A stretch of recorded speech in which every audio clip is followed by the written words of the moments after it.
16 dengan kondisi tentu saja bahannya tidak beli karena itu memanfaatkan bahan dari lingkungan, hanya atapnya aja kita kirim terpal dari Jakarta untuk atapnya, dan itu saya kira bisa bertahan kalau untuk 1 tahun masih, karena yang kedua sebetulnya nanti harus ada sekolah darurat yang dibangun oleh PUPR, tetapi saya tahu kan PUPR kerjaannya banyak. Karena itu kita juga jaga-jaga. Jadi kalau nanti PUPR nanti akhirnya belum bisa bikin sekolah darurat, mau saya sekolah yang dibangun oleh Kemendikbud ini masih bisa dipakai. Kemudian kalau nanti setelah sekolah darurat selesai, baru membangun sekolah permanen. Yang itu menurut perkiraan Pak Wapres kira-kira 2 tahun ya.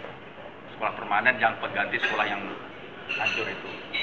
Dan untuk Palu ini nanti pembangunan sekolahnya akan kita terapkan dengan atas dasar zonasi, berbasis zonasi.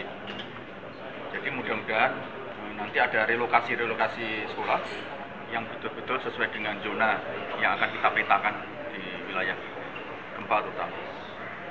Untuk total anggaran yang disiapkan Kemendikbud untuk di Palu, di Sulteng? Karena kemarin kita nggak ngira kalau ada gempa lagi, dan anggaran sudah kita fokuskan di